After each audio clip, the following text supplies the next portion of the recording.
With its rapidly changing styles, thousands of aspiring performers, and sometimes deadly beefs, the rap game is cutthroat, even for adults. So you can imagine how hard it is for a kid to successfully spit rhymes for years on end. Here's the real reason you don't hear about these child rappers anymore.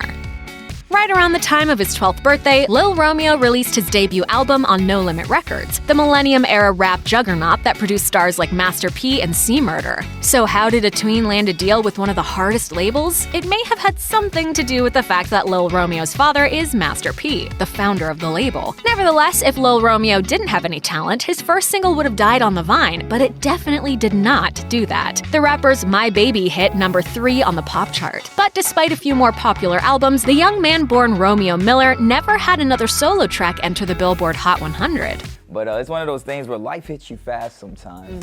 But that's okay, because he had other interests, specifically basketball. He was a standout for Beverly Hills High School and then moved on to USC, where he played for 2 years alongside his friend and future NBA star DeMar DeRozan. Miller also seemed to inherit his father's entrepreneurial spirit. In 2011, he relaunched No Limit Records as a digital label called No Limit Records Forever.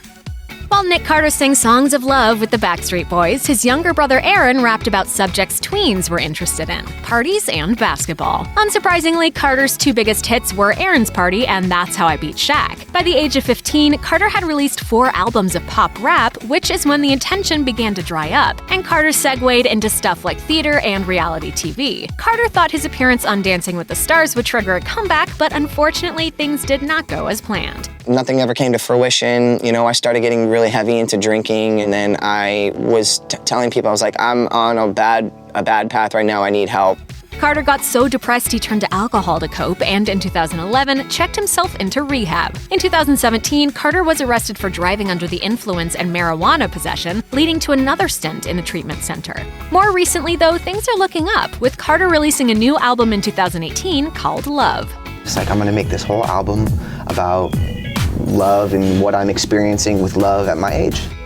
16-year-old rapper Chia Lee scored a top 10 rap hit in 1992 with Age Ain't Nothing But a Number, and went on to score a couple more solo hits before he could even vote. The future looked very bright for the fabulous Chia Lee Griffith, until a dark and ugly incident went down in the Bronx in 2000. Chia Lee shot and killed a man named Sean Raymond and then went on the run. I was never arrested and on the run. I just know that they probably gonna be looking for me. After avoiding capture for over a year and being featured on America's Most Wanted, police nabbed Chia Lee. He agreed to a plea deal, accepting a lesser charge of first-degree manslaughter instead of homicide. In 2012, he was released from prison a remorseful but changed man. He told Rapfix Live, "I took a life, and you can't take that back, so that's probably the worst thing one can do. I committed a crime that I wish I could go back in time and undo. However, I can't, and you have to live with your mistakes and learn."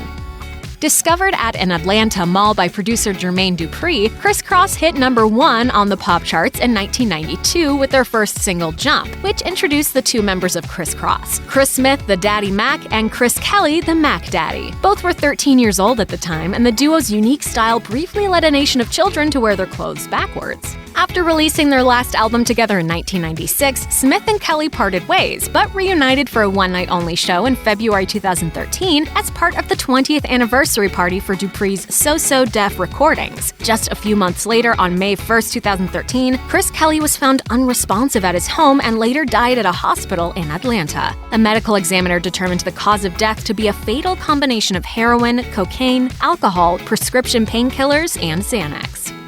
Priscilla Diaz, aka P-Star, first got attention for her rap skills when she got the guts to go up on stage at a New York club at age 9. She was looking to rise above a troubled home life. Her mother was a heroin addict, and her father struggled to keep the family out of poverty. P-Star was discovered performing by filmmaker Gabriel Noble, who followed her and her family for 4 years, crafting a documentary called P-Star Rising, which depicted the young rapper scoring a record deal. Her 2008 album, Welcome to My Show, was released when P-Star was 14 years old. Maybe you and I should just check that out right now. While P-Star's rap career didn't last, her plans to use rap to get herself and her family ahead definitely worked. She scored a role on PBS's revival of The Electric Company, and in 2015 she took a break from entertainment to attend college at Denison University.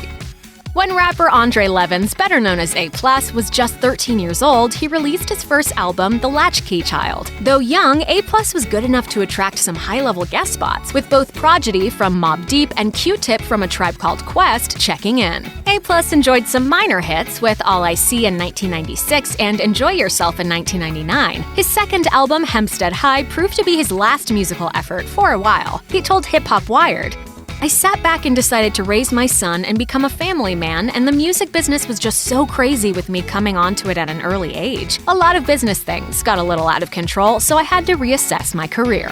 Reassess he did, and in 2009 and 2012, he released a couple of singles to little attention, Who's Still Hip Hop and I'm Right Here. So that's where he is.